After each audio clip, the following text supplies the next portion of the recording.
பேர் லாவண்யா. நான் வந்து இந்த அஸ்ட்ரா லிவிங் ஹோம் வந்து எங்கள் அம்மாவை கூட்டிகிட்டு வந்தேன். எங்கள் அம்மா பேர் விசாலாட்சி. இவங்க வந்து ஆக்சுவலாக எங்களுக்கு இப்போ 80 இயர்ஸ் ஆகுது. இப்போ இவங்க வந்தபோது எப்படின்னா, இவங்களுக்கு என்ன பிரச்சனைனா கீழே விழுந்துட்டாங்க. அதனால் கீழே அடிபட்டு ஒரு சின்ன சர்ஜரி பண்ணோம். அந்த சர்ஜரினால கொஞ்சம் கிரிட்டிக்கலாக போய் கொஞ்சம் அப்புறம் நார்மலாக வந்து ஆனால் நடக்க முடியாமல் இருந்தது. நடக்க முடியல அவங்களால. இங்கே இந்த லிவிங் ஹோமுக்கு நாங்கள் எப்படி வந்தோம் அப்படின்னா, கூகுளில் நாங்கள் போட்டு இந்த மாதிரி ஒரு லிவிங் ஹோமுக்கு நாங்கள் அம்மாவை கூட்டிகிட்டு போனோம் அப்படின்னு யோசிச்சதுக்கப்புறம் நாங்கள் சர்ச் பண்ணோம். அப்போ சர்ச் பண்ணும்போது இந்த லிவிங் ஹோம் பற்றி எங்களுக்கு தெரிஞ்சது. அஸ்ட்ரா லிவிங் ஹோம் இது பற்றி நாங்கள் பார்த்தோம். நிறையா டீட்டெயில்ஸ்லாம் அதில் இருந்தது. அது பார்த்துட்டு எங்களுக்கு கொஞ்சம் சாட்டிஸ்ஃபேக்ஷனாக இருந்தது. சரி பார்க்கலாம், இது போய் நேரில் பார்க்கலாம் எப்படி இருக்குது அப்படிங்கிற ஒரு இதில் வந்தோம். ஃபஸ்ட்டு நான், என் சிஸ்டர், எங்கள் அண்ணா 3 பேர் வந்து பார்த்தோம். இந்த இதில் நாங்கள் வந்து இதுக்கு முன்னாடி நாங்கள் ஒரு 2-3 ஹோம் போய் பார்த்தோம். பட் அது எல்லாமே ஒரு ஹாஸ்பிட்டல் மாதிரியே ஒரு சிச்சுவேஷன் இருந்தது.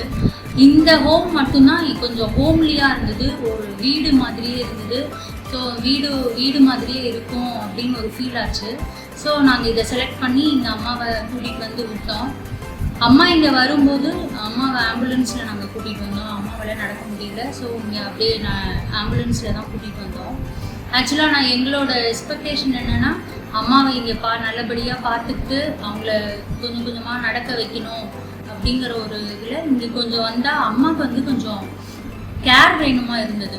ஒரு அட்லீஸ்ட் ஒரு கூடவே ஒரு 2-3 பேர் இருந்து கேர் பண்ணிக்கணும் அப்படிங்கிற ஒரு சிச்சுவேஷனில் இருந்தாங்க அம்மா. ஸோ அதனால நாங்கள் இங்கே கூட்டிகிட்டு வந்து விட்டோம்.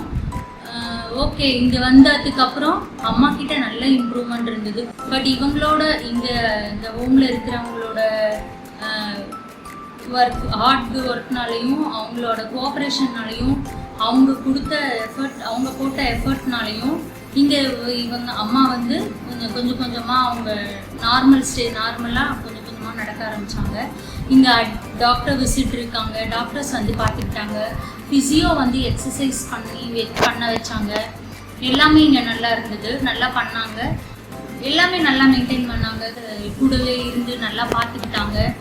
ரூம் சர்வீஸும் சரி, ரூம்ஸும் சரி நல்லா கம்ஃபர்டபுளாக இருந்தது. எல்லாமே நல்லா கம்ஃபர்டபுளாக இருந்தது. ஒரு பிரச்சனையும் இல்லை. அம்மா நல்லா சந்தோஷமாக இருந்தாங்க. எங்களுக்கு அதுதான் வேணுமா இருந்தது. அம்மாவும் நல்லா இருந்தாங்க. நல்லா இருந்து இவ்வளோ நாங்கள் ஆக்சுவலாக 3 மாதம் தான் ஃபஸ்ட்டு பேசினோம். பட்டு இப்போ நான் 5-6 மாதம் இங்கே இருந்திருக்காங்க. இங்கேருந்து இன்றைக்கி தான் நான் அம்மாவை நல்லபடியாக நடக்க வச்சு கூட்டிகிட்டு போகிறேன். அதுக்கு இவங்க எல்லாம் தான் காரணம். கண்டிப்பாக இங்கே இருக்கிறவங்களோட எஃபர்ட்டு, இங்கே இருக்கிறவங்களோட கோஆப்ரேஷன், இவங்களோட கவனிப்பு எல்லாமே தான் காரணம். அதுக்கு நான் கண்டிப்பாக இவங்களுக்கெல்லாம் ரொம்ப தேங்க்ஸ் சொல்லிக்கிறேன். குறிப்பாக அஸ்வினி மேடம், நான் உங்களுக்கு ரொம்ப தேங்க்ஸ் சொல்லிக்கிறேன். இப்படி ஒரு இது கொடுத்து எங்கள் அம்மாவை பார்த்துக்கிட்டு இவ்வளோ இது பண்ணதுக்கு ரொம்ப தேங்க்ஸ் மேடம். எல்லாத்துக்குமே ரொம்ப தேங்க்ஸ். Thank you very much.